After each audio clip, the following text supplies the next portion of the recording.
This is the WrestleBread Podcast, bringing you the latest news, recaps, and analysis of AEW and WWE. Get the unique perspective from a wrestling fan of over 25 years. Here's your host, Jaydee.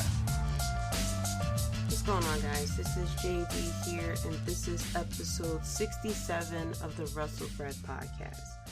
So first off, we had a good week in wrestling, and especially with SmackDown. And then after SmackDown, it was some horrible news that we received that Chadwick Boseman has passed away, and he was only 43 years old. It was revealed that he died of colon cancer that he was diagnosed with back in 2016, and it's just so devastating. No one knew that he had cancer, so this whole time that he was, filming these movies, he had cancer the whole time, doing all these stunts and action sequences.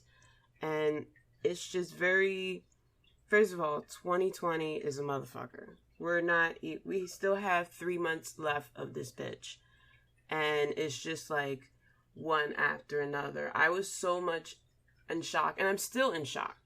Like, I am still in shock that it's just like, I can't even process it, because it's like so many different levels to it, because, he brought us, the first African-American superhero on screen, and that made such a big impact, not only for African-Americans, but for the, comics community, for, people who love Marvel movies, and even kids.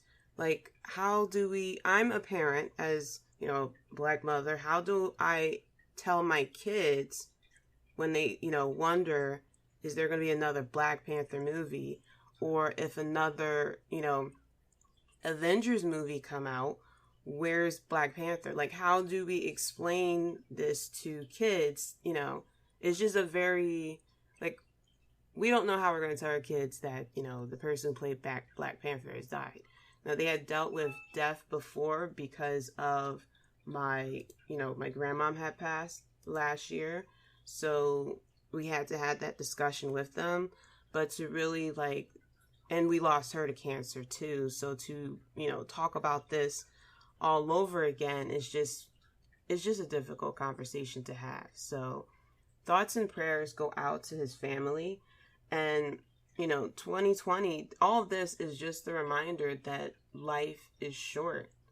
We don't know how long we have on this planet. I mean, look at 2020 alone, all the people that we had lost. We lost Kobe earlier this year. We still are going through the coronavirus, and there's, almost 200,000 people died in the U.S. alone.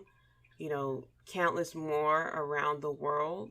We never thought, this virus would ever happen. Who would have thought, a year ago?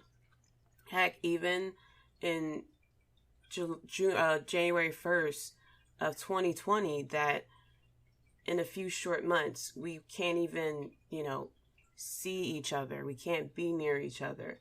If we have elderly parents, we can't, and we're essential workers, we can't go to hug them. Just the littlest things in life that, if there's someone in need, that you can't really hug them.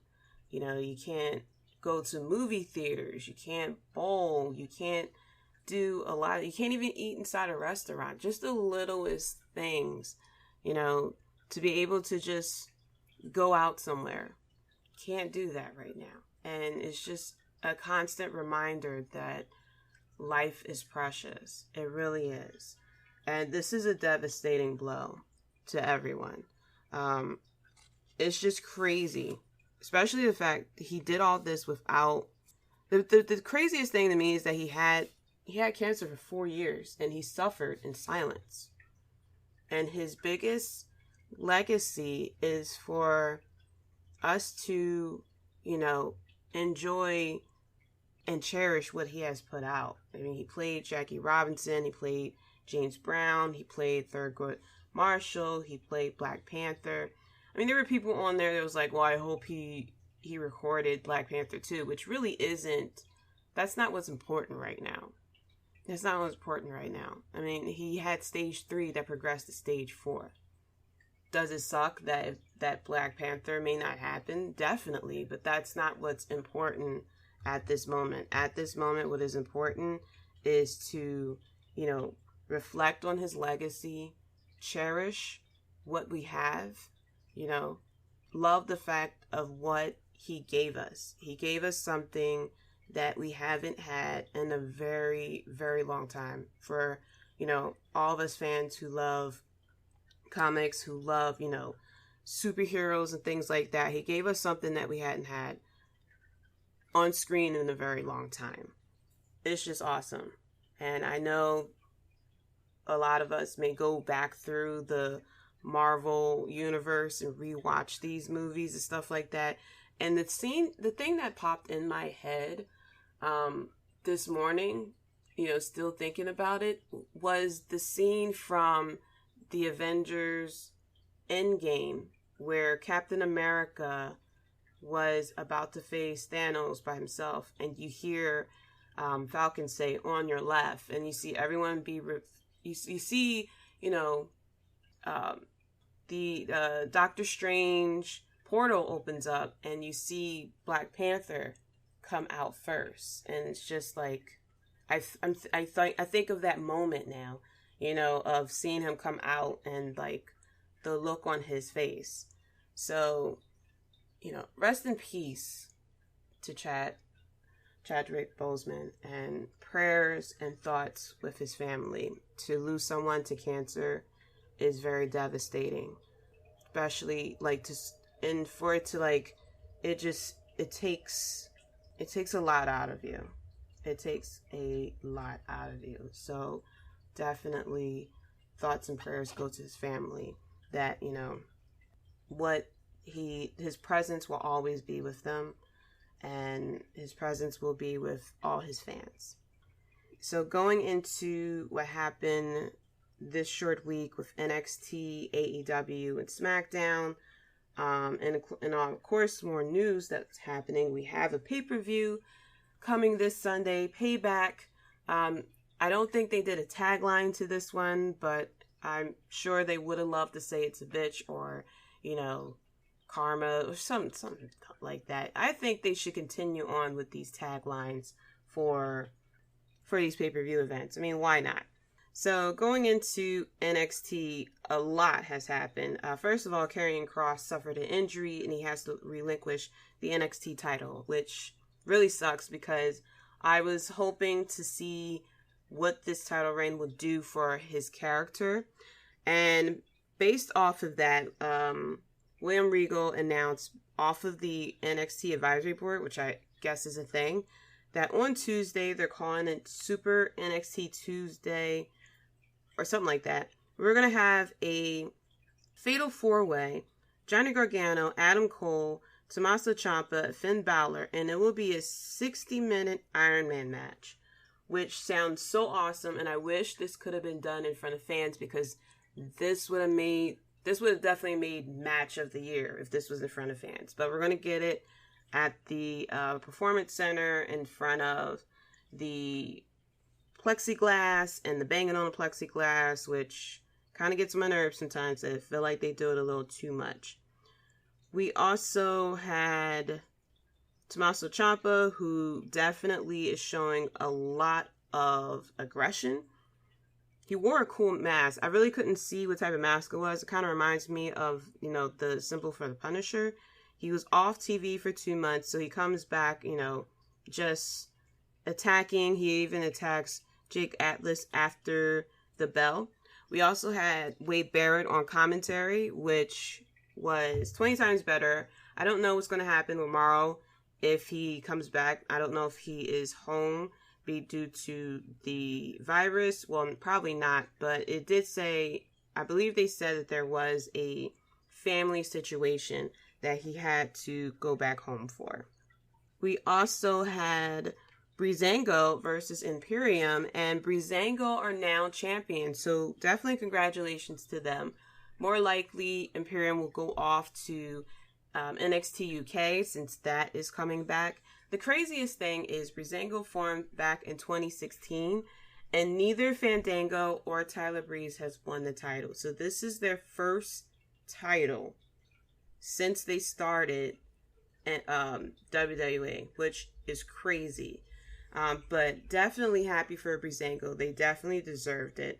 Of all the hard work they did, especially putting themselves over with the Fashion Files and making the Fashion Files like the most interesting thing on SmackDown at that time. I mean, it was fans who was just waiting for the next episode to happen.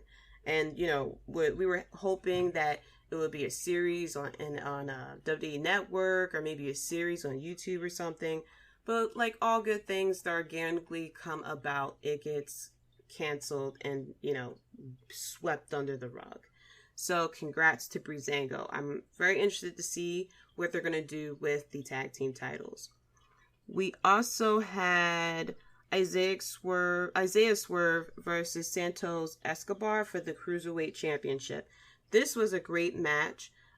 We had Wild and Mendoza, who comes out and try to interfere in the match, but Breezango came out to, basically attack them and get them backstage. But this was a great match. We had a very unique ending where Escobar puts on a mask and headbutts Isaiah Swerve. So obviously there was something in the mask that knocked Isaiah out. So I like uniqueness. I like unique end finishers, you know, besides a roll-up, because who loves a roll-up to end a title match? I definitely do. And that's dripping with sarcasm if you don't know. And then we had Dakota Kai and Rachel Gonzalez versus Rhea Ripley and Io Shirai, which was okay. Really not the best way to end the show. I think we should have ended the show with the tag team titles. But this was fine. This definitely was showing the display of Gonzalez and how strong she is. Can't wait to see that matchup between her and Rhea Ripley. I highly doubt they're going to save this for a takeover. More likely this is going to play out on an episode of NXT Live. So going to AEW, first of all, the Dark Order is exactly the way they need to be. The way that the finish to Brody Lee and Cody Rhodes was awesome. Them attacking all of the members of the Rhodes family and, you know, starting their dominance. I love it. This is the way that they should have been from the get-go. My only concern is that they have so many members that I don't want it to be people to get lost, whereas though we have to say, okay, who's that again? And why should I care about this person? Because on this AEW Dynamite, they were trying, Anna Jay was recruiting Conti, first of all. And so there possibly will be 2 women with the Dark Order, which I'm fine with. But I don't want it to get too many people, because they were recruiting Colt Cabana, and who knows how many other people they're trying to recruit as well. So we started off with the tag team gauntlet match. It was the Young Bucks versus QT Marshall and Dustin Rhodes, which the Young Bucks won. Then they went against the Best Friends, and they went for the Meltzer Driver, but Hangman Page held on to, I think it was Nick's leg. And so the Best Friends win, which was a complete shocker. And you see the Young Bucks asking Hangman Page why he do it, and you see Hangman Page kind of walk off. So, of course, the Best Friends go against FTR, and FTR, with their new spiffy jackets, because they are managed by Tully Blanchard, who, you know, of course, there's the rumors out there that they're going to start a 4 Horsemen of AEW, which I'm very interested to see who would be the members of that new stable. But FTR wins, and they will get a title shot at All Out Of course, the current champions are Hangman Page and Kenny Omega. I can't wait to see what this comes about. I'm going to predict that FTR will win those titles, especially the fact of, with Hangman Page, the Young Bucks finds Hangman Page, of course, in a bar. They start to yell at Hangman, talking about his drinking and everything. And Hangman has been kicked out of the Elite. So this is definitely the start of the turn that we were expecting, that was being hinted with Hangman Page, you know, him drinking, things like that. We saw the hint where he looked like he was about to attack Kenny Omega, but, you know, he changed his mind. So definitely long-term booking we're seeing here with this turn of Hangman Page. And we also are seeing, you know, the slight turn of Kenny Omega too, with him constantly attacking people after the bell is rung. Fans were at this event, which is definitely a, you know, breath of fresh air for AEW. They are an outdoor arena, so, you know, technically it's not indoors. And from what I have read or seen, that they take temperatures at the door, fans must wear a mask, and they are also separated as well from each other. So you can definitely hear the fans with the segment of MJF and Jon Moxley. Now, interesting to see how things will play out. They do have the advantage over WWE because they do own, I think it's Daly's or Dolly's place, because of, you know, they are the owners of the Jacksonville Jaguars. So they own that building. Whereas though WWE only owns the Performance Center, and they're not going to allow fans to go into that Performance Center. Let's be real.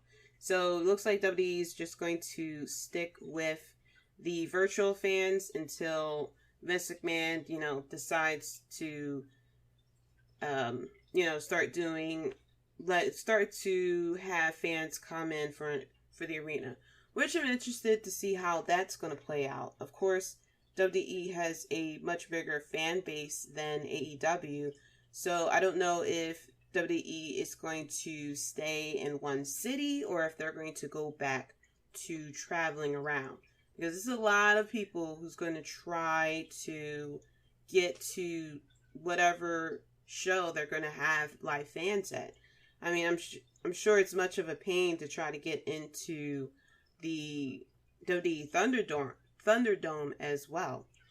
So we're going into the segment with MJF, who is in a full neck brace and a walker. And this is the contract signing with Jon Moxley. The paradigm shift is they're signing a contract to ban the paradigm shift. And first of all, MJF is so good at promos. It is crazy. So he asked for social distancing, like Jon Moxley's hairline. Jon Moxley hit him back, was like, oh, you'll get there, but you have to hit puberty first, which is a good comeback. MJF with this, you know, political type campaign of MJF 2020, we deserve better. I didn't realize he had actual banners hanging around the guardrails around the ringside, which I think is an awesome touch. But MJF cutting the promo saying, you know, taking shots at Jon Moxley, you know, for his gimmick and how he idolized people like Sandman growing up, and how Jon Moxley isn't a wrestler, so MJF is going to defeat him by wrestling him and beating him like the dog that he is. Damn. And then he started talking about how, you know, can Jon Moxley defeat MJF without the paradigm shift? And then he says, if I don't think you're man enough to beat me with it, or if you're not man enough to beat me with it, well, tell that pretty little wife of yours that MJF is single. Which, of course, Jon Moxley stands up, and MJF's lawyer, who apparently I didn't get the name, but apparently is a independent wrestler as well, told him to sit down or we will sue you. He was definitely gold during this whole segment as well. So MJF says, my public defendant is probably in jail, so I'm going to sign this. And both MJF and the lawyer was like, oh my gosh, you are so stupid. And the lawyer's like, I'm going to represent you one day because you are so stupid. And Jon Moxley is like, oh, you guys didn't read page 17? And Chris Jericho on commentary during this whole segment was gold because he was saying how, the chicks dig him, the guys love him, I hate him, but that's besides the point. And he was, yelling out how reading the contract is the number one rule. So apparently there's a 17th page where Jon Moxley has to go against MJF's lawyer on AEW Dynamite, and he has to show up or else MJF will not get his title shot. So, and he said that the paradigm shift is 100% legal. He said, you're going for a ride, but I suggest you wear a helmet. Great line in 2020. That pretty much sums up what 2020 is all about. So I'm going to guess that because the paradigm shift is banned, that Jon Moxley may come out with a different type of move to finish, which I'm fine with. Because paradigm shift is kind of a slight version of Dirty Deeds anyway. So let's see what comes out of Jon Moxley's bag. This probably is going to display how much of a wrestler Jon Moxley is as well.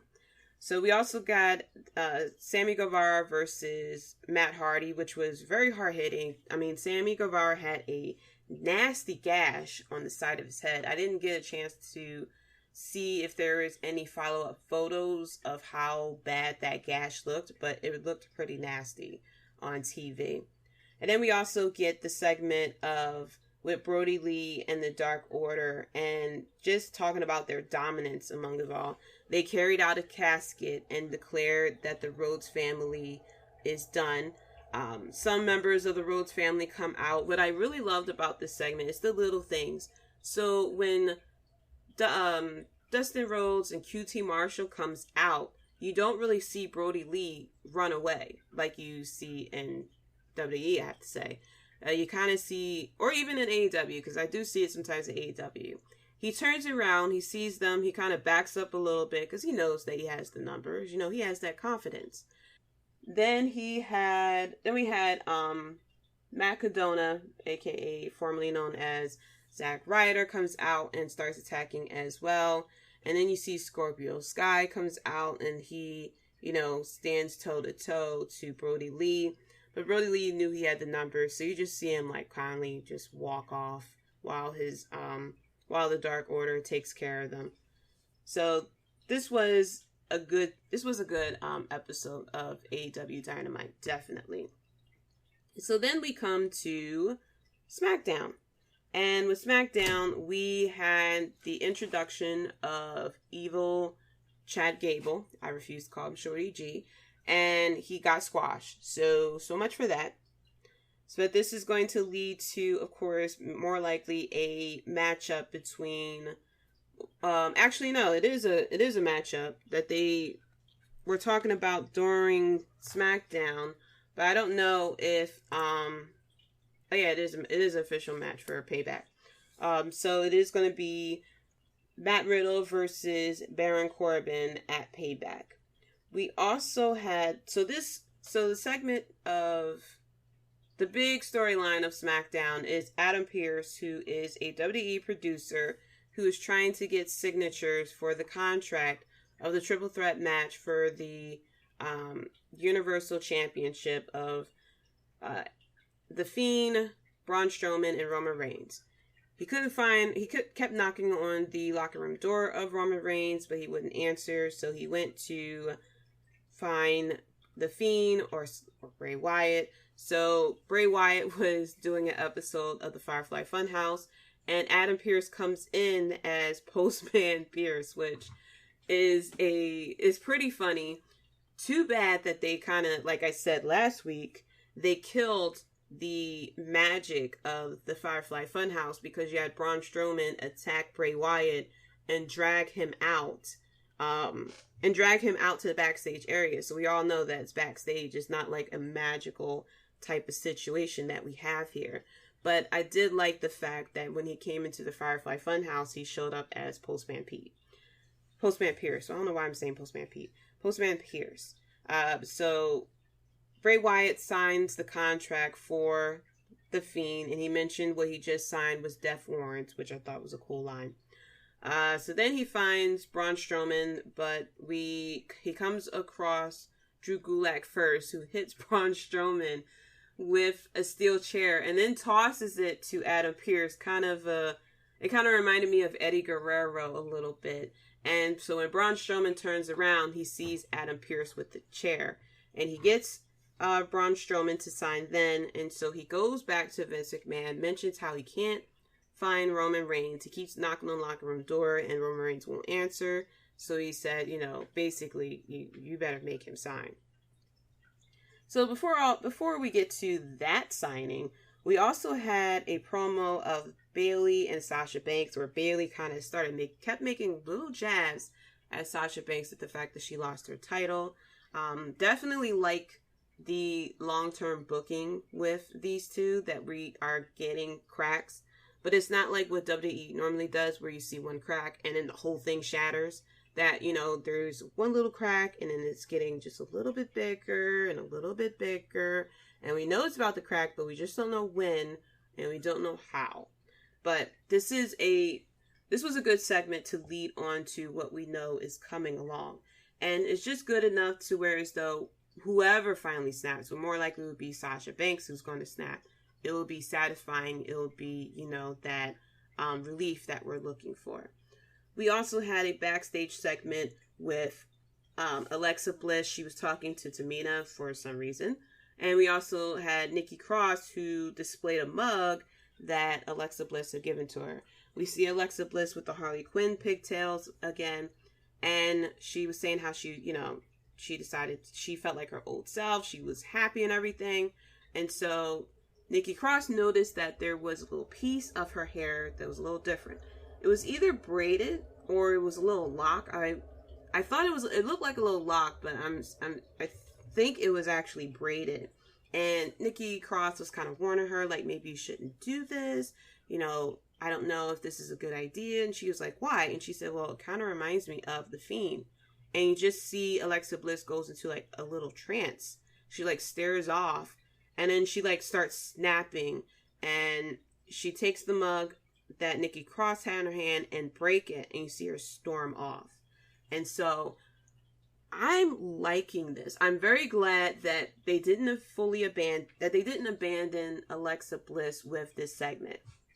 I feel like she may be going into like a Harley Quinn type of character, and I don't mean Harley Quinn like the actual Harley Quinn. I mean someone who is infatuated with someone who is like mentally crazy, that she will do little things for him. So you see her slowly transforming herself to kind of follow him, which I'm definitely down for. I really hope that's where they're going, that she is gonna braid up her hair to get to notice him and stuff like that, and that they will be like this duo very similar to the Joker and Harley Quinn. So I hope that's where they're going to go with it. I hope they stay the course with it. Maybe she will do something to interfere in the triple threat match, this pay-per-view. Maybe she'll do something to attack Braun Strowman, for example, and I'll get into more details about that with my predictions. Speaking of which, what I'm going to go into. So, first off, we have, like I had said, Matt Riddle versus Baron Corbin. I'm going to go with Matt Riddle on this one I don't know, they really didn't seem to have too much for Matt Riddle. He was starting off pretty strong with his rivalry with AJ Styles and going after the United States Championship. But now he's going, not really back down, but pretty much back down to Baron Corbin. So I'm going to go at Matt Riddle here. I think this is probably them doing some sort of like a reset to kind of introduce him to the fan base and to get him onto a pay-per-view event to kind of, for us to kind of, I guess for the casual fans to get to see him really in action. But I'm going to go with Matt Riddle here. We also have the tag team match of Rey and Dominik, Mysterio versus Seth Rollins and Murphy. I'm going to go with Rey, Mysterio, and Dominik on this one. I don't know. I found it quite weird at SummerSlam that the mom was out there and she really didn't do too much about it. It'll be a great swerve if somehow she becomes onto Seth Rollins' team, which I highly doubt. But I think the power of the Mysterios will definitely overtake Seth Rollins and Murphy, unless they're going for a different type of angle here, where Seth Rollins and Murphy will win. But I'm going to go with the Mysterios on this one. Next up, we have Randy Orton versus Keith Lee. Now, this is an interesting matchup because we have Randy Orton, who he has his rivalry still with Drew McIntyre. So I would think that Randy Orton will win this match so that he can continue the momentum to get his rematch against Drew McIntyre. But we have Keith Lee, who just came up to the main roster. And it's like, we don't want him to lose his first match on the main roster. But unfortunately, I think that's what's going to happen. That, they're going to use Keith Lee to show the strength and the power of Randy Orton. Because Randy Orton has taken down Shawn Michaels. He took down Ric Flair. He has been attacking Drew McIntyre backstage. So who knows if, more likely they're going to go with Randy Orton to go over Keith Lee to kind of continue his dominance, which is going to suck because Keith Lee is going to start off with a loss on the main roster. Next up, we have Sasha Banks and Bayley against Nia Jax and Shayna Baszler. I'm going to go with Banks and Bayley on this one. I highly doubt they're going to have them lose the titles, even though they could. But I think this is all just to show how much Nia Jax and Shayna Baszler can't stand each other. I think they're going to start bickering amongst each other during the match, and it's just going to lead to them losing. And I think Banks and Bayley are going to win to kind of give Banks a little bit more confidence in herself since she lost her title against Asuka. And we will continue on this storyline of the best friends who, aren't exactly best friends still right now. But I think they're going to retain their title. And then we have Apollo Crews versus Bobby Lashley for the United States title. Oh, snap. I blanked out for a second. I'm going to go with Bobby Lashley on this one. I think the Hurt Business definitely needs a win, or else why are they called the Hurt Business if they're losing? You can't really hurt people if you're losing all the time. So I'm going to continue on what my prediction was at SummerSlam, that somehow Cedric Alexander will turn heel. I mean, they keep hinting at it, and I'm just waiting for him to join the Hurt Business or not. Maybe they'll just continue dropping the hints to Cedric Alexander to join the Hurt Business.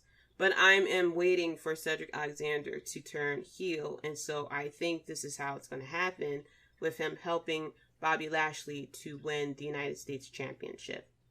And then finally, it's the triple threat match. And with the triple threat match, I'm going to go back to what happened on SmackDown.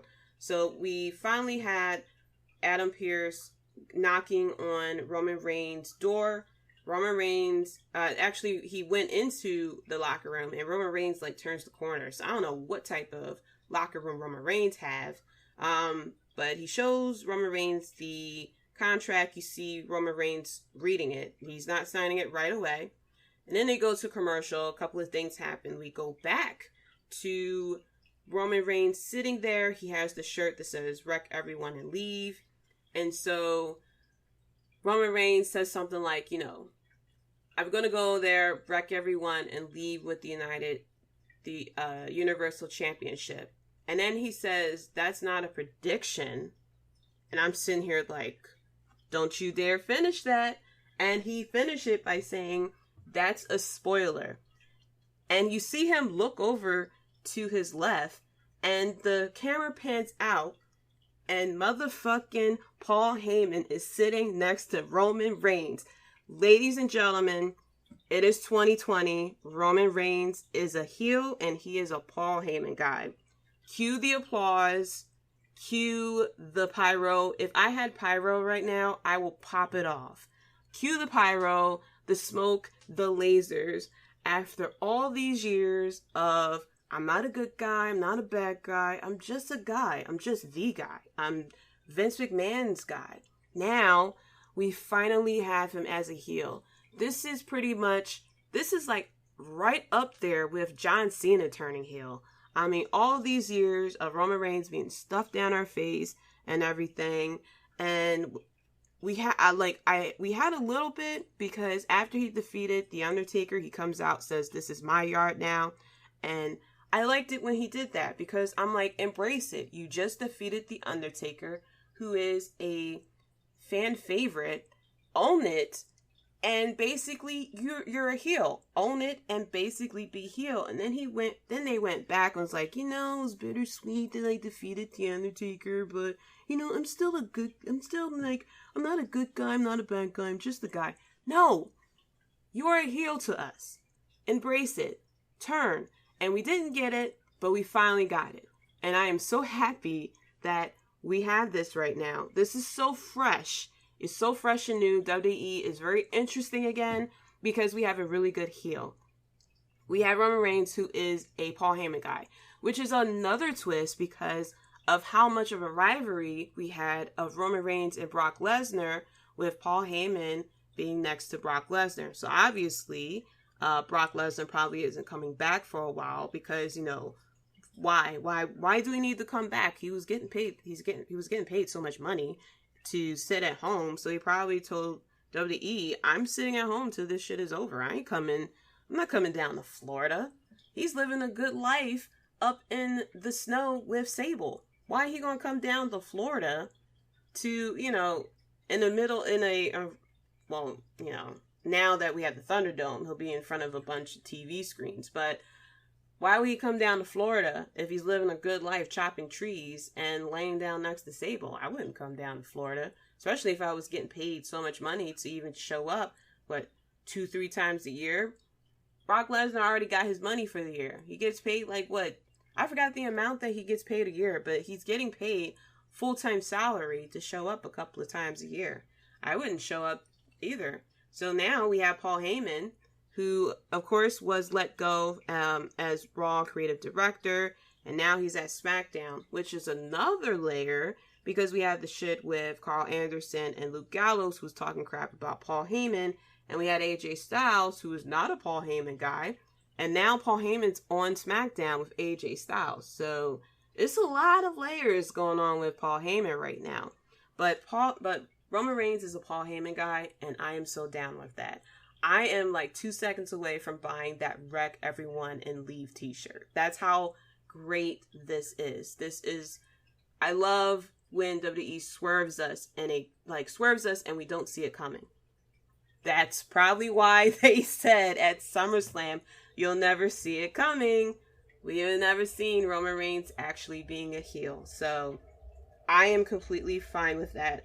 So I don't know how this will play into the, predictions of Retribution, if he is still, allegedly the leader of Retribution, or if it's something else.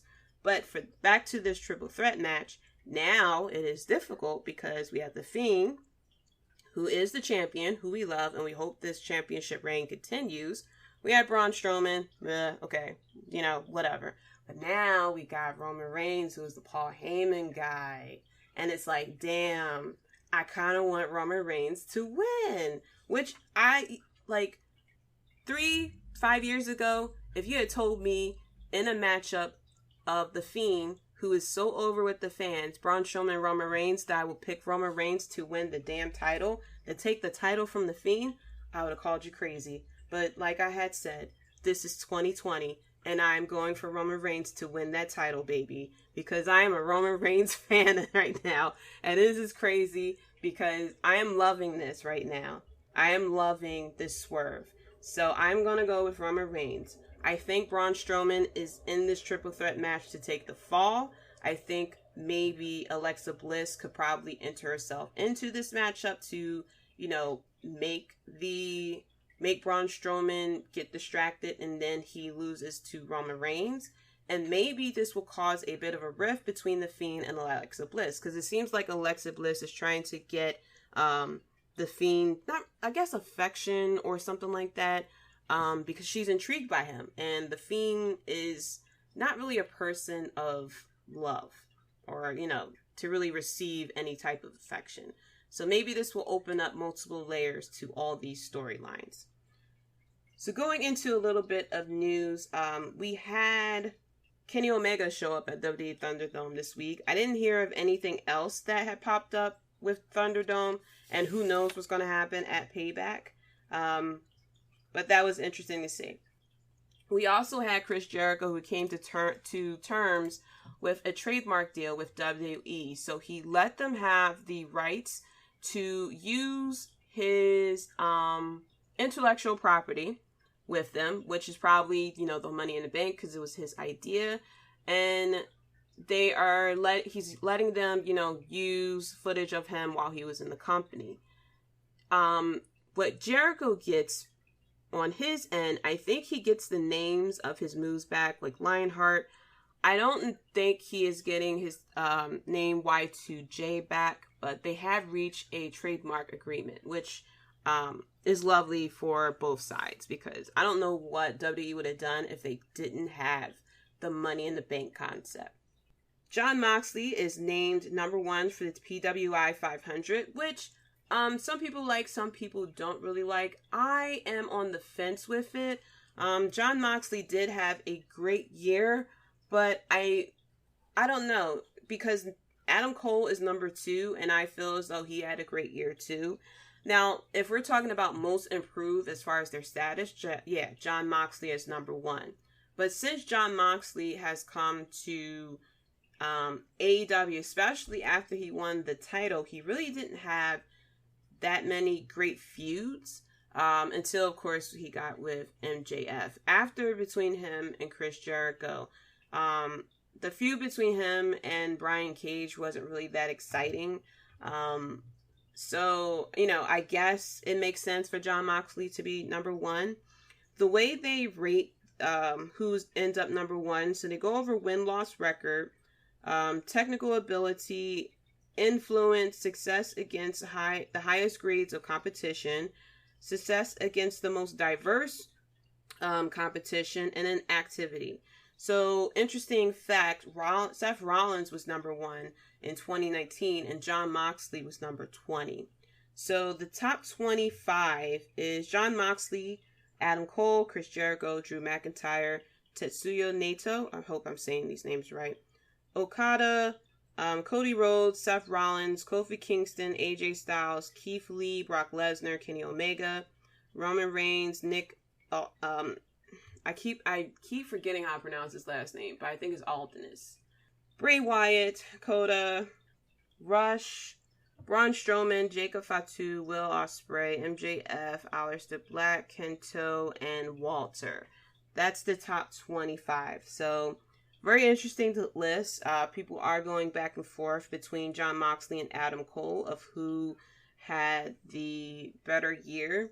As far as improved from where he was in WWE to AEW, I definitely would say Jon Moxley had a better year. But as far as interesting storylines and everything, I don't know. It's very big of a toss-up, because Adam Cole had a pretty good year as well. And that's pretty much it for the WrestleBread podcast. Thank you so much for listening. It's been a lot this weekend. We have the pay-per-view coming up now, and then we're going to have the fallout and then we're going to have the setup for next weekend's pay-per-view, which will be All Out on September 5th. So thank you so much for listening. Please follow me on Twitter at Jaydee Talks. That's JAYDE Talks. And be sure to follow the podcast as well. Shout out to Julian and Rob Bass from the Wrestling Court Podcast on TurnOfMinds.com. Keita and Jay from the Keita and Jay Show, Chris from We Talk Next Podcast, which is on the Keita and Jay Show, Nando and Larry from Half K Podcast, Devin and Hafiz from Clark Street Wrestling, my boys out to Powerbomb Jitsu as well. So coming up next week, I will be giving my review for Payback and everything that has happened on Raw as well, the follow-up to it. And then later on the week, I will be recapping AEW Dynamite, NXT, SmackDown, and then I probably won't be able to do SmackDown right away because I will be doing a prediction show for All Out, which is coming out on Saturday. So the episode for the predictions may actually come out on Friday, so it'll be enough time for people to listen to the episode before they get into All Out. And then I will probably just recap SmackDown for my review show for Payback. So thank you guys for listening. Let's continue to try to survive 2020 because it's a bitch. And until next time, guys, peace. Thanks for listening. If you enjoyed the show, be sure to subscribe and leave a review. Check us out at WrestleBread.com and subscribe to WrestleBread on YouTube for more breaking news and JD's opinions.